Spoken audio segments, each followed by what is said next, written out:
All right. Hello. Hello, hello. Hey. All right, let's jump in.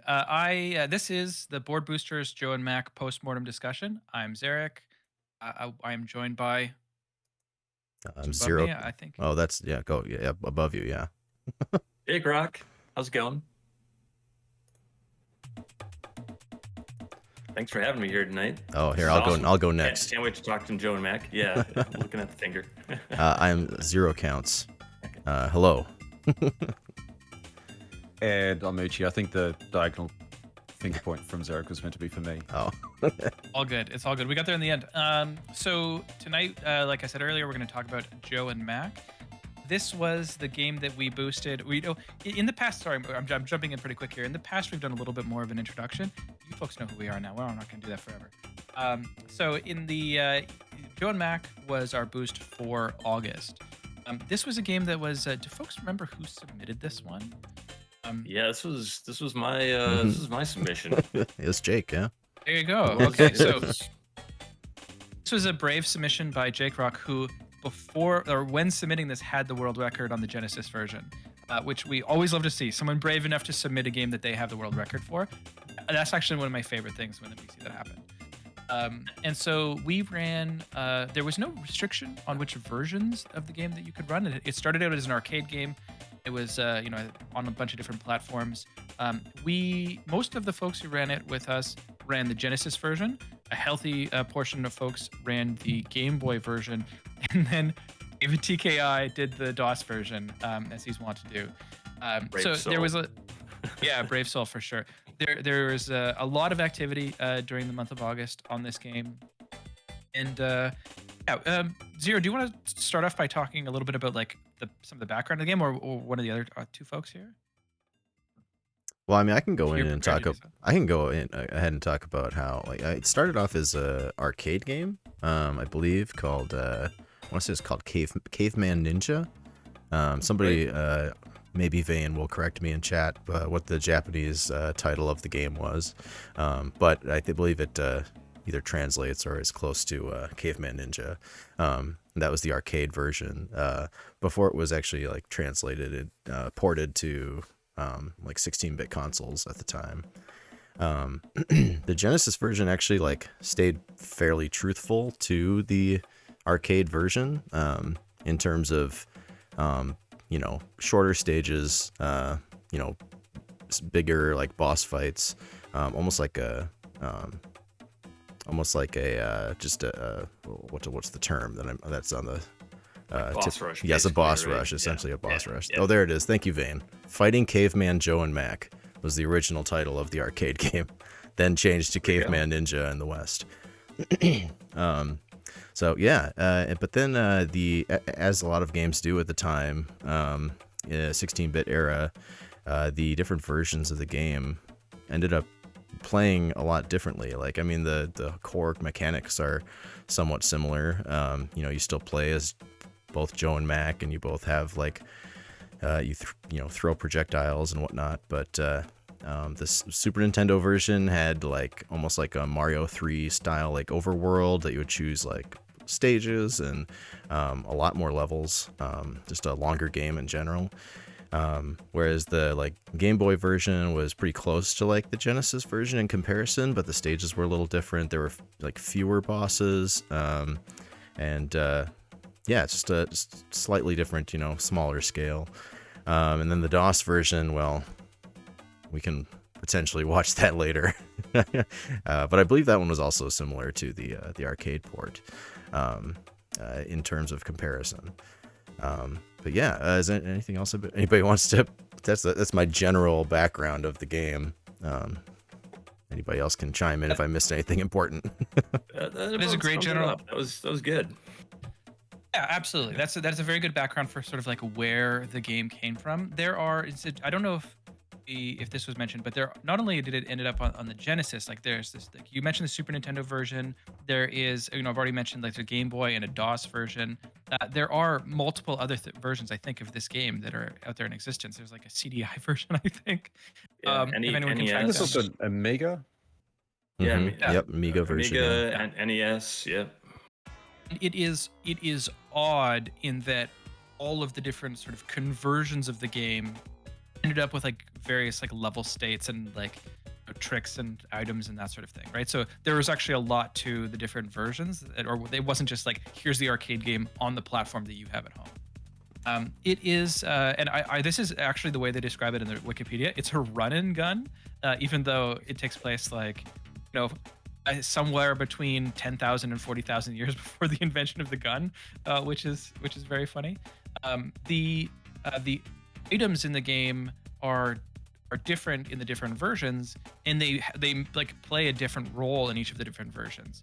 For example, in the Genesis version, which a lot of us played, there are you start with a club or stone thing, and then you can upgrade to like a flame that you can throw or some sort of fire. There's a boomerang, which is very important to the run, and some other items. You could charge up and get like a bigger version of the projectile, and then in other versions of the game, you start like you can get like the stone wheel, and like that it's just like that's the only the base weapon is as good as any of the other weapons, right? So the different versions have very different strategy, around like movement, around stages, stage structure, around the items that you use. There's a lot that goes into like routing out each of them separately, I think. Yeah, and it's interesting that like the items play so differently too. Like, where I grew up with the Super Nintendo version, so it's like the wheel is awesome in the Super Nintendo version. You want the wheel, and like Genesis version is like, okay, what else do we got here? So yeah, just the way that games use the items differently is interesting. Yeah. Yeah, absolutely. So we have Junkyard Dave there in the chat. Been a board booster, has been around for a long time with the group, who is working on a run of the Super Nintendo version right now and throwing the wheel at everything in the whole game. I've been watching this week and confused why, having just recently run the Genesis version myself, why Junkyard Dave isn't like picking up the boomerang or doing something like Dave, don't you know like the other items are better? No, it doesn't make a difference. The wheel is as good as you're gonna get, right? Yeah, I mean that slightly changes in the Game Boy version too, as we'll see later. Like the best weapons in the Game Boy version are, do not necessarily track with the other versions of the game. Well, actually, the best weapon in the Game Boy version doesn't even exist in the other versions of the game. Yeah, Game Boy Right? exclusive right there. That's just crazy. It's also worth pointing out with the SNES version, there's different movement tech compared to the versions that we played. I mean, you get to roll. You don't get to do that. Yeah, it's a big one. I Also definitely jump missed on that. the enemies. Yeah, you can land on them. Yep.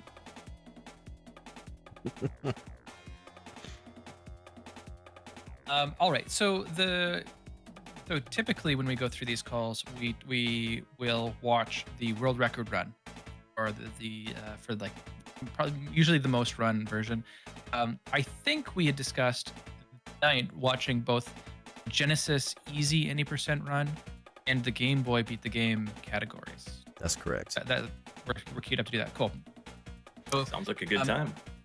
Before we jump into watching those and talking about like a little bit of what went into creating that world record run, are there other like thoughts folks have about for me, like this is the first time I really like played through a whole Joe and Mac game. I had played the Super Nintendo version and wasn't able to beat a whole bunch of it, a little bit before this. Are there any thoughts about like what it was like, your memories from this as a child, the music in the game, other like the art? Is there anything that spoke to you about this game? I grew up with the Super Nintendo game and played that quite a bit. I never really played the arcade game, and really discovered the Genesis version while I run a lot of co-op games with Space Coast Gaming, and we were just looking for different Genesis games to run or whatever. And it's like, oh, Joe and Mac, let's check this out. And it's like, oh, this is a lot different than I remember on Super Nintendo. But just the fact that it was so short, almost like a boss rush, and just kind of like, okay, well, it's not going to take too much to like optimize like movements in here, or what I thought was optimized, until board boosters jumped in and really did some work this month. So that was awesome.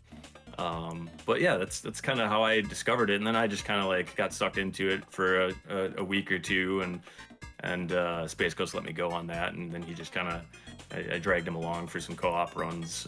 But co-op is cool in this game. It's plays a little goofy. I mean, you're standing on each other. There's kind of weird stuff going on in it. But it's fun. It's one that I'll pull out like with my kid every once in a while. Let's play the caveman game. And on Super Nintendo, like, you know, you always want to like see who gets kissed by the cave babe at the end of the level and all that. So that's a thing. You know, that's it's a pretty good time. Like most games built for co-op, you know, pretty enjoyable to play over the single player, but still fun single player. Yeah, I was really alarmed the first time I played co-op when there's collision with the other player. That's just like, I don't know very many co-op platformers from the time that had that, you know, like that's like a mechanic in the game. It's pretty cool. Yeah, for sure. It's a really annoying mechanic. I did a co-op run with COVID Kid for this board boost. We got it on the board and everything, but it was definitely, we were like, okay, let's stop running into each other. Like, especially you would jump on the other person by accident, or they would bounce you somehow, and it caused us to die a bunch of times or run into stuff we didn't intend to. Yeah. I got to ask, is this the first title for board boosters that we've had a co-op option? Because we certainly can't include Pogi because that wasn't a proper co-op option. Oh no. That like it was that's like a sequential option, right? One person runs it, then the other person runs it. I think this was the first co-op. I mean, we're getting to the point where like we have a lot of games I forget which ones we ran, but I don't think there was any that had co-op options. Yeah, I was very happy to see you and COVID Kid put up a time there. That was awesome. Yeah, no, that was really enjoyable.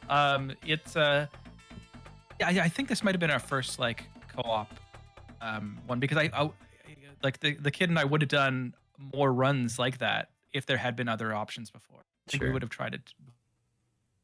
Yeah. One of the reasons I you know, put it in the game suggestions is just it's very accessible, right? Especially easy. It's like you can once you learn a few cheeses on the bosses, like you can have a pretty good time with it pretty quickly. You don't have to grind it too much unless you really want to, and then there's like the additional challenges of that if you want to get to that level or whatever, which some people did, which was awesome. So I really compared it a lot to a little, you know, don't take this the wrong way, but I compared it a lot to Pogi in that regard, where like the first step was like beating the game, and then like, I mean, once you've beaten the game once, you know, it also kind of it didn't have unlimited lives, but like you could, when you restart from, you know, the beginning of the stage or whatever. Yeah. So like even if you did die a few times, it was very doable. And so from an accessibility standpoint, it was really easy to like pick up and figure out and make, you know, clunk your way through it, but then start learning some of the cheesing strats and like you were mentioning, and those are like, I feel like some of the best board boost games where it's like, okay, because sometimes games can be a little bit daunting and like a lot to learn and a lot to remember, but like this is like classic arcade action, just run through, defeat the bosses, you know. Yep, exactly. It's but then there's so many little things that we'll see in the run, that tiny optimizations that, like, you know, may not save a huge amount of time each time you do it, but like over the course of the run adds up to a lot, and that's really cool to see. Yeah, I think especially how much it added up, you know, over those little movements over the course of the run. It was cool. I was going to say as well, like especially with the Genesis version, just some of the simplifications that Mike found just with movement buffering, just absolutely massive, just completely negated some sections that would just normally be very difficult to do on a regular playthrough or casual playthrough. Even like the intros, like the very first stage, I remember when we were just learning it, I think it was even before the month had started, and I think Jake, you showed your like world record run through, and I was like, oh yeah, I should try to mimic that. That's clearly the best way to do it. And then like within like a couple days, you know, Mike posts something. It was just like, hang on, Yeah. How about this? And it's just like it wasn't a huge thing, but like it just kind of blew my mind. I'm like, it can look so optimized, but then there's just some tiny tweaks you can do that just, knocks another second off or whatever. Like, yeah, it's really cool seeing like how optimized it became by the end of the month. One of the good instances of this is when you run a game like this. So in the Genesis version, folks will be able to see this coming up if they didn't watch a run. There, at the end of some stages, you can pick between two subsequent stages, and then go to one of those two levels, right? So there's a path you can pick between. There's like A or B, A or B. Is it twice that you get to pick, or 4 times? Four times, I think. Yeah. 4 times. 4 times, right? So at the beginning, it was like A, B, A, B, or something like that, or B, A, B, B, B, A. B, A, And B, then- A, I think. It was Baba, yeah. Yeah. Yeah. Baba route. And usually, in a game like this, whatever it is at the beginning, it's probably going to be the same at the end, because like if one level is significantly longer, you're not going to like route in the longer level usually, right? Like it's a pretty significant change. And there were times this month or in August, where we were like, what is the acronym now for what we're running? Like, do we have to change up like what levels even we're going to? So that's pretty significant too. Well, some of the I stages. Investigating that. I ended up doing an ABBA route. Yeah, it was. It was a little bit better and more consistent. That first level being the A instead of the B. Like some of the stages are a little like it's interesting. Like some of them are completely different, right? Like the later options between B and A like are completely different stages.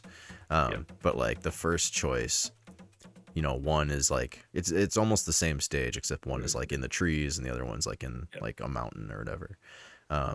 But the difference being like enemy placement and which one's more consistent, this one might, be quicker, but this one has fewer enemies. Like it's easier to get hit by enemies in this stage, so there's more potential to lose time. So yeah, there was like options essentially. Like I know there were some people who tried one version and were like, well, I like the other one better. And so it was cool to see that variation between runners. That's all very important stuff to remember about the Genesis version. The Game Boy version is a different animal in a lot of ways. And one of the things that you pick up when you start it, I unfortunately didn't get a full run in, right? And I wanted to, like I had started to practice it a little bit. But one of the things you learn when you start the Game Boy version is that as you go, the number of sprites on screen is severely limited, right? And so start to despawn things differently when you play it different times. And at one point I remember I was playing it and I was like, is the run just like you try to despawn as much stuff as possible? And Uchi's like, yeah, that's exactly what you're supposed to do. It's like you just have to keep everything from spawning and then you're going to be golden because you're not going to run into anything pretty much, right? Like new stuff comes up, but you're trying to keep as few things on screen as possible, or as many things on screen, fewer things spawn as possible. Mm-hmm. Which is like you're just juggling a whole different set of things to make the run happen than what you're worrying about with the Genesis version. Yeah, it's a whole juggling act on the Game Boy, and yeah, there are times where it's optimal because you want a level to play it in a specific manner, but there are also other occasions that I found that that you don't want to do that too much because simply because of the limitations of the Game Boy engine. So one of the best, actually, it was a really good example I was just thinking of, where you have too many sprites. So if you want an example of a Game Boy title where you have too many sprites, that really causes the game to lag. Castlevania: The Adventure is a really good example where if you have too much on screen, it's an unbearable mess. An already slow game becomes a So you thought the game was slow enough, it gets even slower. But that was something I found optimizing the Game Boy run a bit further. It's like, okay, it's good that I've got less things happening because I've got so many sprites on screen, but it's slowing the game down at the same time. So it's picking and choosing your battles in terms of that. But yeah, at the same time, you can't. But then another title I was thinking of where you have too much on the screen at once, and then where you can't see anything at all would be like something like Dick Tracy. So I think there are a lot of titles for Game Boy over the years, outside of Joe and Mac, that we're finding like how to strike that happy medium where, okay, we want to have a certain amount of things on screen, but we don't want too much because then otherwise it's not going to run, it's not going to work. And I think that was something that struck a happy medium with Joe and Mac, but you could use that to your advantage, especially in later stages. Probably the best example, we'll see it. I don't know if we'll see it later on, but the lightning stage, because that can be an absolute nightmare of a level to get through. Right. But if you have a good manipulation, you can just make sure that lightning doesn't appear ahead of you. So you're pretty much free of that for the rest of that run. Yeah. So I guess speaking of runs, we want to throw up the Genesis one first and walk through that. All right. Okay. Okay. Go ahead. Just as you were pulling this up, I just wanted to mention it's a small thing, but I don't think we ever could, because like we were doing the co-op run and we couldn't figure out who at the end of the run, at the end of a level, got like the health bonus. Because in the Genesis version of the game, at the end of a level, like this like cave woman comes, gives you a peck on the cheek, and then all your health is restored. But when you're playing co-op, only one of the two players has that happen, and it can happen to either one, but we couldn't quite figure out consistently what triggered who to get it, right? Or like how you like manipulate it so that one caveman gets it and not the other one. Yeah, it's just like a thing that I never quite got closure on about what the answer was. I know in Super Nintendo, at least, it's the person that gets the most boss hits, and so I think that might be what it is in the Genesis version as well. Points in the stage is the only other thing I can think of, but I know in Super Nintendo it's boss hits. See, still some stuff to figure out, maybe. Yeah, but that can change the complexion of a run if you got someone with low health, skidding into a stage, especially at the end. And has to take a death and then comes in and loses boomerang or something like that, and keeping the boomerang is like so much of the run that it's like gets to be pretty important in that co-op. Sure. All right, let's pull up the Genesis version here. Share my screen in a second, so for the Discord folks, you can see it in real time.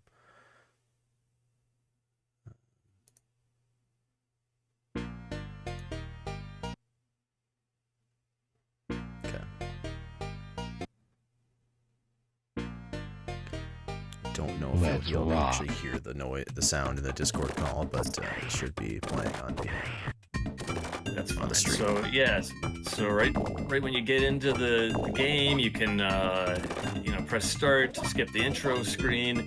This is one that I thought for sure you gotta stop somewhere, you gotta do something to slow down, but no, Mike found it, Cartman found it. You can definitely get through this stage without stopping and make short work of that T-Rex. It's incredibly fast stage. There's so much we could talk about, but I do want to mention we're playing as the second player character at the beginning of the run here, because you start just ever so slightly farther on the screen, and so you can just load up as player 2 and just go from there, right? Which is fun. Yeah, it's like a free 7 seconds. It's great. It's good. So yeah, that was a great find. Whenever you find free time like that, why not take it? This is one where bosses are just kind of like damage sponges, but you're just kind of rolling the dice. It's all RNG. You can't really manip anything on this boss, so it's you go where you can only get hit by one thing and just basically roll the dice and see what he gives you. I was going to say that was a really good boss fight, just no hits from seeds. Yep. Yeah, I've never seen this level before. This is good. Yeah, I've never done A, so this is really cool. Once you get to this part on that wooden platform there, you can basically just jump up the whole right side and not have to worry about anything. So pretty stress-free after finding the route and watching a few people do it. It's just like, oh yeah, why would you not do that? And this is one that you could time off the music to get that first early hit. So I mean, you basically get to the top of the tree at the same time every time. We didn't get any eggs here, or we just got one at the end there, so that was pretty good RNG on that one too. I mean, it obviously doesn't show in the world record run, but this fight can go way off the rails if there's like the pterodactyl starts to bring in eggs, you're having a hard time landing a hit, and then you take a hit once it like rushes you. Yeah, because the boss has iframes basically when it's holding the eggs. So if you're trying to get an early hit in and just rolling the dice with that, and he is coming in with eggs, then it's like, okay, then you lost your charge shot, then you got to re-up again, and then he's swooping you, and yeah, so that can go south pretty quick. This one's just an auto-scroller. The whole, crux of this one is just getting through without taking damage, and then just praying that you get good RNG at the end, basically.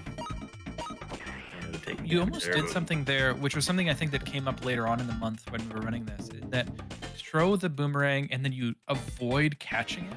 So it goes behind you. So it goes behind you, yeah. And that'll come up a little bit later here, but I want folks to keep that in mind as something that we hadn't really quite sussed out before we started this. So you can do kind of a similar thing here with the Ichthyosaurus and just kind of throw it and then hope it gets it on the way back too. Same type of thing there. So these guys can just stay swimming down there. Sometimes you can't really do much about it. So for the most part, they were jumping up pretty good in that. I was pretty happy with that. A little bit, in the red, but I think my previous PB had pretty good RNG too. So it's like, yeah, it was within the margin of error there.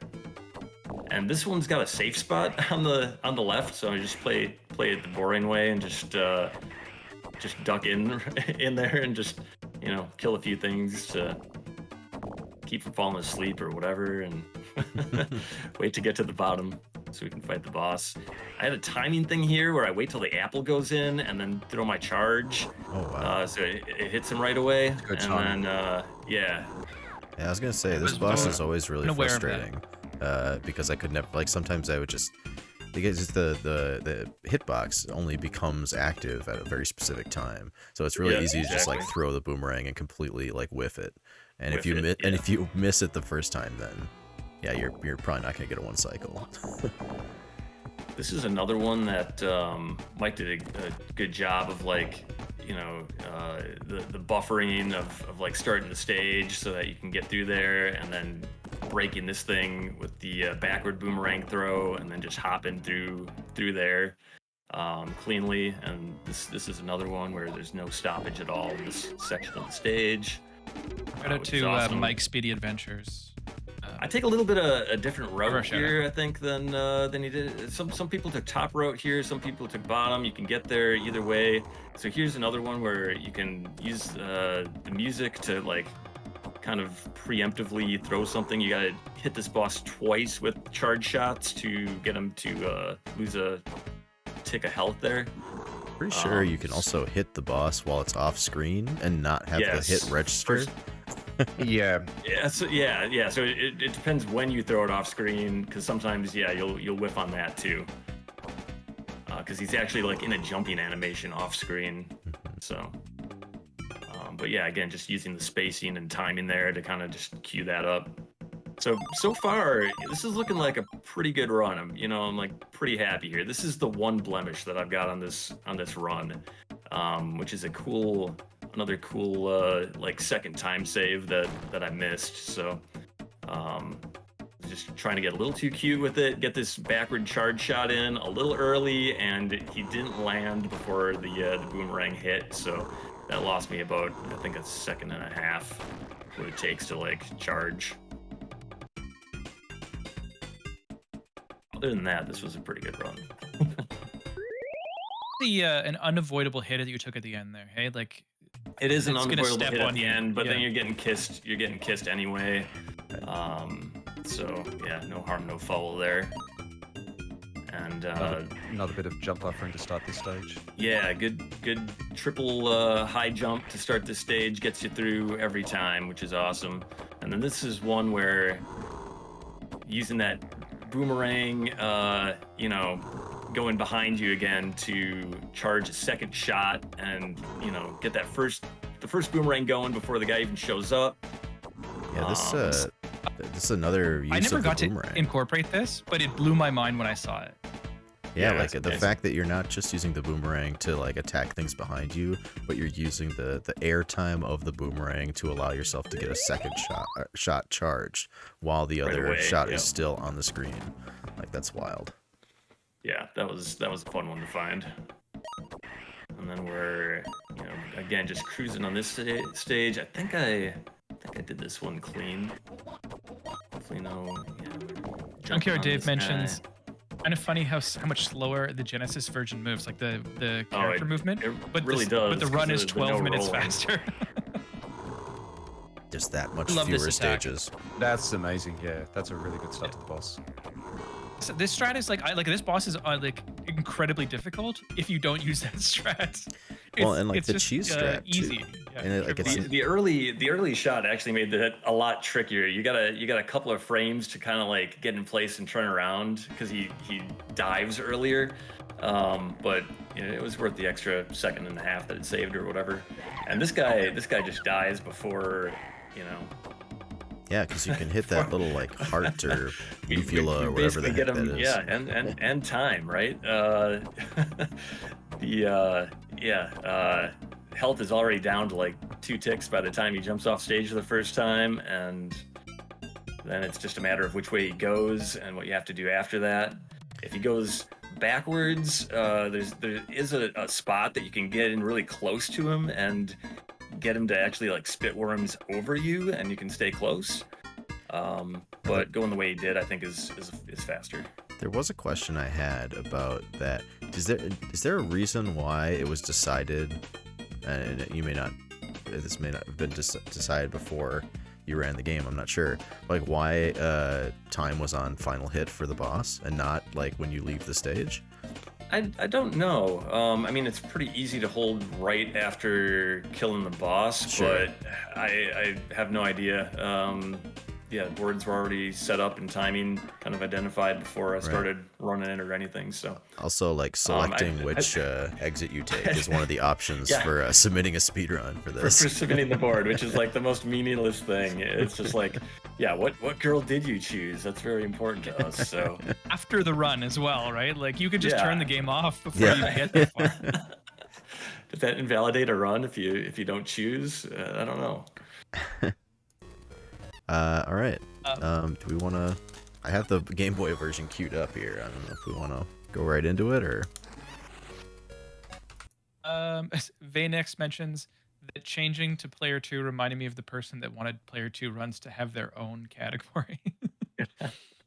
I vaguely remember that discussion. Yeah, that was Cartman Majima for a while because they're having trouble getting the second the emulator using the second player mapped. controller can be a little odd sometimes, especially on certain emulators. We got a GG from Bacona Lives and a GG from Junkyard Dave. Huge Thanks for the GG GGs. to you, Jake Rock, for that run, but also all of the other runs you did for this game. And we really appreciate you like coming out and doing this. That you haven't been streaming a lot lately, and it was really great of you to like come back and do this along with us all, which is Yeah, no, in a way, the timing worked out pretty good because I just kind of wanted to have a little bit more time for community events and things like that, and it was just kind of hard to keep up my own personal streaming schedule and stuff like that. So it was really fortunate that I got to jump in right away, and I'm looking forward to seeing what's pulled in October here. Nice. All right. All right, do we want to go over to the Game Boy version now? Yeah, let's do it. Let's see. Pull up Props this one. to Uchi for the amazing tutorial that he put together for this one too. Yeah, if you want to learn the Game Boy version. That was a lot of fun. It was all right. I didn't actually do a Game Boy run, but I did watch the tutorial get the because manipulation. honestly, it was entertaining. it was really Even if informative. you only see the intro. It's really good. Big ups to Uchi as well for these like amazing what are they called when you like on your stream where it's like all the Your artwork layout. Layouts and stuff. or yeah. layout or overlay or whatever. Like Uchi, you go all out with every game you have that you play on stream, and I really enjoy it. had to celebrate for this one in particular because this is the first time we had to do Game Boy. Oh, we just got the lightning glitch there. Oh, yeah. Food, one had a bomb. So I was happy to be able to put that together. But yeah, we kind of missed it. But there's a glitch that you take doing a jump hit through an enemy, and the Game Boy just gives you lightning. This boss can be taken down in 2 hits. I unfortunately missed it in this run. Yeah, the lightning glitch, you'd completely not know what's happening. Yeah, but it's amazing how much faster it is to get through these stages, especially getting past the bosses with a lightning weapon, because it's just the most powerful. You do get to do charge up shots like you do in the Genesis version. You just don't get the visual representation. But one thing that you do feel with Control is that you can't walk while you have the charged up weapon, but you can still jump around. So that's the only way you can really move around while having a charged up shot.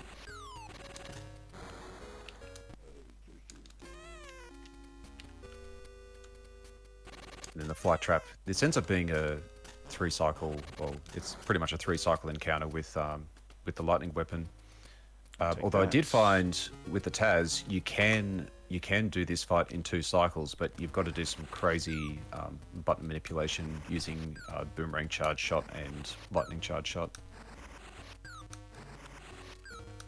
This stage is a strange auto scroller where you've got to cycle the screen up at a specific time, so you can't jump too early, otherwise the screen doesn't scroll up far enough for Joe to fit through. But it's pretty much just jump to the top, and again, specific timing to get rid of enemies. Very quick, right? This vertical stage here is the stage that was avoided by the tree in the AB choice, or the first AB choice in the Genesis version. But this is like very reminiscent of the one that most of us would have played in the Genesis. I think this is the only stage that doesn't really have a boss, unless you want to include the boulder at the end. But this was a very difficult stage for movement, for constant movement, and it just took a lot of practice, a lot of trial and error to find what would work ideal. But thank goodness with the lightning weapon, we're able to just get through this a lot quicker compared to using boomerang. But yeah, some of those platforms that you're jumping on get dangerously close to the ground. Oh yeah, we take a boost at the end. The end of the stage, there's no A route or B route. I was wondering if there might have been, but the Game Boy just keeps it simple, just puts you onto stage 5. So normally you drop below there to get the lightning weapon, but because we already have it, we can just continue straight ahead. Is that the first instance of the lightning weapon, like naturally? Yes, that's the first instance. There aren't too many instances of the lightning weapon in this game, but that's the earliest one normally. But yeah, thanks to that glitch, we can get a lot sooner. But again, just running across. The good thing with this stage, the enemies are spaced out fairly evenly, so there's not too much to do with manipulation. This is a weird boss. You can only hit it when it's in its unfurled state like this. So when it's rolling around, you can't attack it. No chance. But this is a boss that normally I think you'd do this boss in 3 cycles. But there's a way to 2-cycle this boss if you get really lucky with hits. Yeah, unfortunately, I didn't in this run. But I'm been trying to find a way if there's any possibility of being able to do this boss 1 cycle, so just to stun lock it. But yeah, unfortunately didn't get to see it in this occasion. But there've been a couple of occasions where I've depleted this boss down to 1 health, and I don't know how I've done that. I don't know how it works. Seems like it'd be a huge time save because those rolls take forever to go across the screen. Yeah, if you 2-cycle it, you're saving about 10 seconds compared to 3-cycle. That's huge. This boss can be done a lot cleaner, but yeah, the mammoth, you want to try to get more force shots in there force it before back off stage. So just continuously hit it, avoid stuff raining in from above. So it's a short and sweet stage. This is the lightning stage where we've got to try to get a manipulation. So we've got to jump at a specific time to manipulate the birds, jump at a specific time to take a hit from the caveman. So then we use iframes to get through, get past the lightning. We're good.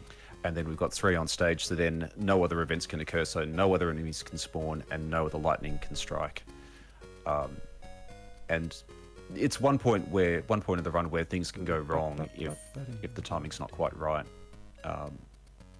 So yeah, getting the timing is a very, it's a very fine thing to make sure that it doesn't stuff up. But then we get to face the pterodactyl again. Not really too much to it, although close enough. Again that could be faster. Just unfortunate. Could Having some be hits better. miss. But yeah, the pterodactyl boss has a weird hitbox.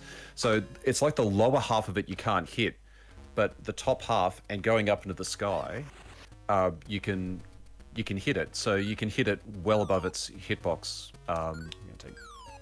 And again, don't know why. Just Game Boy doing Game Boy things, I guess. Again, not getting the right This combination. is you chasing the but cavemen make again this to work. keep them on screen so you can despawn other stuff. Yeah. So originally I had 3, and then fine. when I was only getting 2 like that, I thought, oh no, this isn't going to work so well. But it ended up being faster because there's less lag bit as a towards the result. end. So you do get the occasional enemy here or there, but it's better to take that little bit of damage compared to having 3 things on screen. And then the T-Rex fight. So actually that didn't work as it should. But the idea is you can damage that boss without spawning that little was dinosaurs out of close. its mouth. So I guess it's reminiscent to the second last stage. So it's funny with the Game Boy version because it takes a bit of Genesis, but it takes a bit of Super Nintendo at the same time. And then we're doing a manipulation here for the last level. I where, should have done an extra jump there. again, 3 enemies on screen. And it's probably the quickest way because, this again, might be okay. nothing spawns ahead of you, so you don't have to worry about dealing with flying enemies or boulders or anything like that. Limitations of the RNG Game Boy, now. it's just, you just completely nullify the stage and then just need to hope for good RNG on the last boss, which is just the heart. And yes, that is actually a heart. It's not something else. So with this boss, it's one of 3 events. So you either have a boulder dropping from the ceiling, which you have there, or you can have a baby T-Rex coming there from we the go. right side, 1x. or a flying dinosaur from the left. So fortunately, Not the it's prettiest just of runs, boulders but dropping from it the top. did enough. It was And- effective enough. Yeah, that's the run. We'll take it's, it. It's not as easy Thank you as for the it GG, looks. Beat Zero. I think Gabriel, welcome on in. I had quite a few, Thank you so much quite a for few the failed GG. runs for that.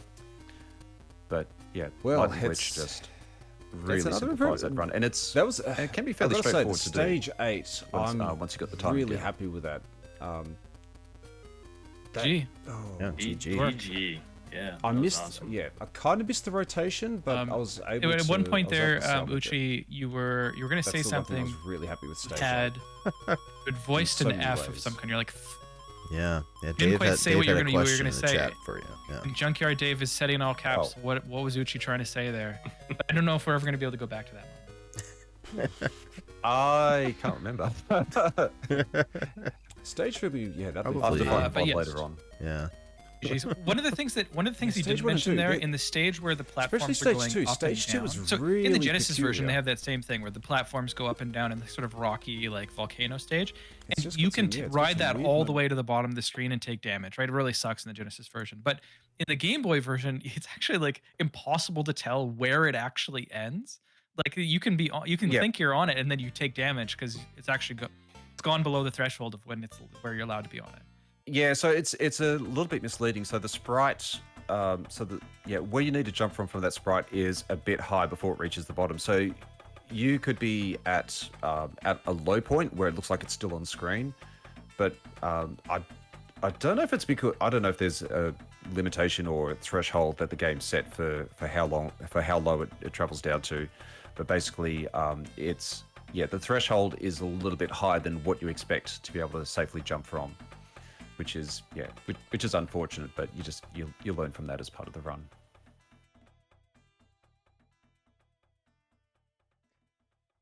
Well, that was Okay, really. So Dave says, I have a legitimate question. I'm sure this happened before. It's the first time a board boosted multiple games, and how do the organizers feel about that? Is that considered a good or bad thing in the future? As it kind of fragments community involvement, yet at the same time offers choice. So this is a good question. So just rephrase that a little bit because I was reading a comment here. So the way that we pick games for folks who are just totally out of the loop, for the most part, someone will submit games in our Discord. There's a game suggestions place where you can go submit a game if you have one that you're interested in. And then we'll, at the end of this call and the end of previous calls, we'll spin a wheel, pick someone's name, and if they have multiple options, we'll pick the game from them. this was a game where there was not just Joe and Mac on the Genesis, which is the one that Jake had submitted, or that Jake plays when he submitted Joe and Mac. There are other versions of Joe and Mac. There are other categories. And this question of whether when you submit a game, are you submitting like a category? Are you submitting a game? What have you? And how do the organizers, the mods of the group sort of feel about all that sort of thing? I think that individually, the mods are going to have like their own sort of take. If you ask each person, you're going to get a slightly different answer. And I think that that's fair. I think across the group, like Board Boosters is not like a concrete organization with written policy, right? Like everyone's going to have their own take on this, and I think that that's totally fine. Generally, our go-to has been to take things, this and other things, on a case-by-case basis, and to see what makes sense. I think when it came to Joe and Mac, like the games are pretty different. Like the different titles or the different versions of the game are very, very different. They're different games, like you say, Dave. But the different versions that we ran all sort of qualified for Board Boosters, right? Like they all had very few people on the board. There was room to make improvements. There was a lot we could do with the game. And so I think that I was certainly happy to see people on the different boards, and in the different categories doing all of that. I think that if we ran a game, where there was a version of the game that had like 2 runners and another version that had like 400 runners, and like a bunch of people wanted to play the version that had 400 runners, that might be outside of what Board Boosters is. But again, you might have a different take from other people, and we'll probably keep dealing with these things like on a case-by-case basis. But that's my take. Right. Zero, I don't know if you want to jump in there. Yeah, I mean, like the Genesis version, like for those who are wondering, like the Genesis version, we had 12 different submissions on the Genesis version, whereas like the Game Boy version, we ended up adding like three more. So excuse me, sorry, David TKI submitted to the DOS board. So we had one added to the DOS board. The only one added to the DOS board, mind you, the only one on the DOS board at the moment. So hey, get boosting that DOS version. But I think people mainly gravitated towards the boost that was chosen. But like Zarek said, if it's a game that's underrepresented, even on a different version, I think Board Boosters definitely supports that for sure. It gets a little weirder when it's like a specific category in a game, like if it's a game that's like has one specific category. We've had this in the past where like a category will be suggested that has like, okay, well there's only 3 people on this category, but if you go to like one of the other categories, there's like 100 people, and it's like that starts to get outside of the realm of like what we're trying to do, right? Like obviously that game has visibility, it's just that specific category that doesn't. We're looking to highlight a game, not necessarily a specific run. So I think that having the multiple versions of the game and throwing runs up on multiple versions of the game that are all in their own way unrepresented follows what we're trying to do here. One thing that's also worth mentioning, so we have a committee of folks who review submissions that come in.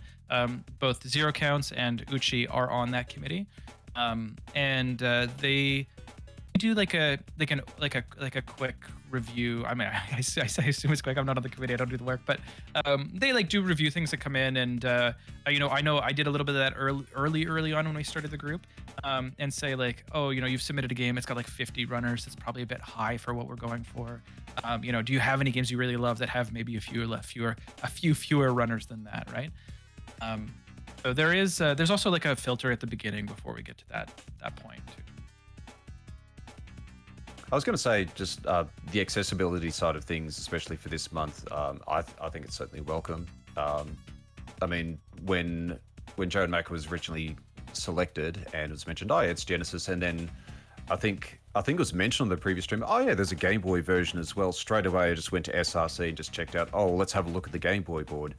and notice there was only one run there from I think 6 years ago. It's like, well, you know what? We can give this some love. We can give this some attention as well. And I think for a lot of us that have submitted runs outside of the Genesis run, I think with the exception of Fizzy Flask, we all submitted a Genesis run as well. So we certainly, yeah. I mean, looked at the Game Boy. David TKI looked at DOS, and we also looked at other systems as well. I think a few of us still had a look at the SNES just to, even though we knew it had many runners. But yeah, as I mentioned before, tried the Amiga.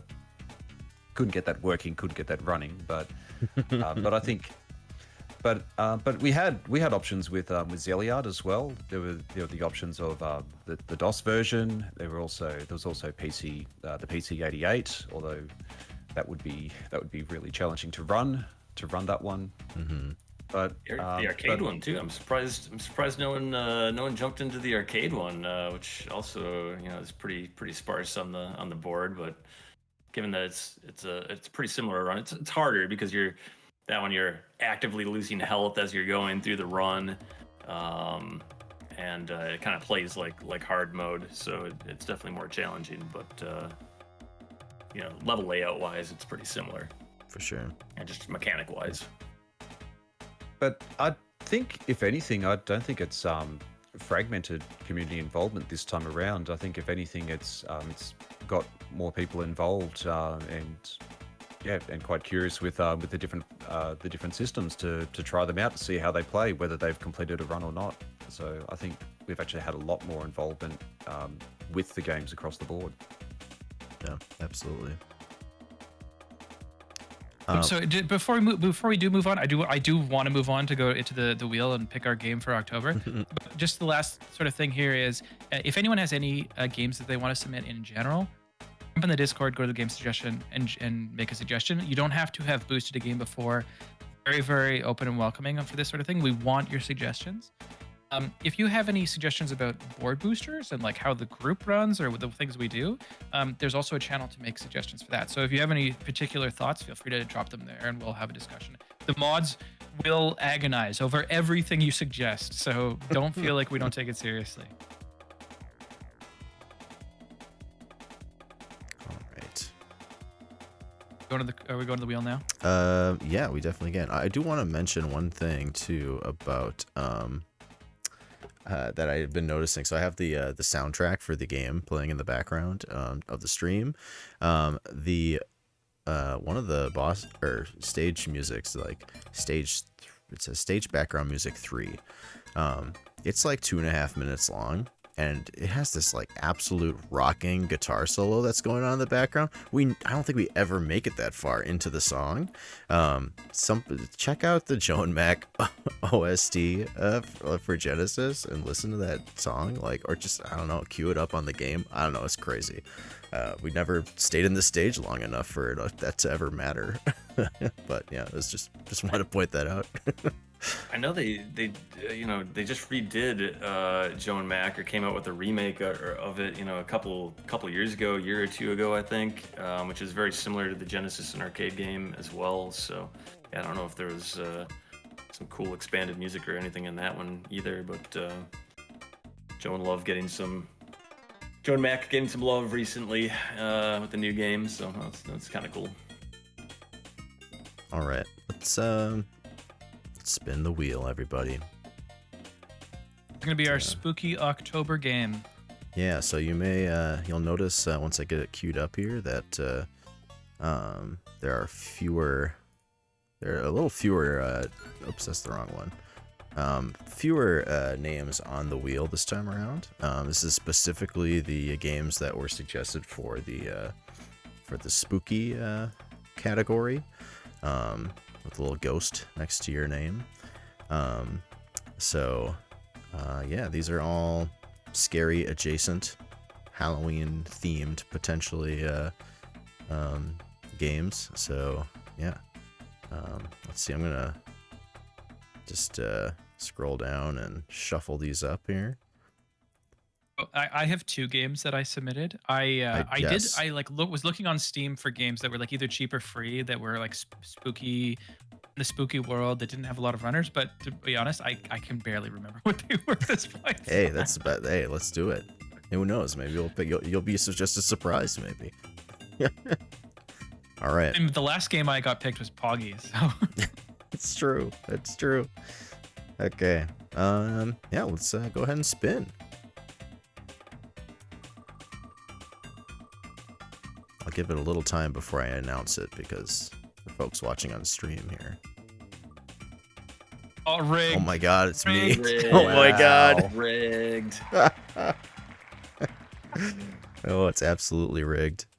Okay, well, I know what game it is. What are we doing? What's the game? Well, it is the longest game on the board. The suggestion. So I'm a little worried, but it's a Haunting starring Poltergeist. I don't know if you know that game. Haunting. Sorry, say that again. Haunting starring Poltergeist. Haunting Oh, wait, is starring this Poltergeist. The Sega? Yeah, on the Genesis. Yes. So yeah, you play as a poltergeist who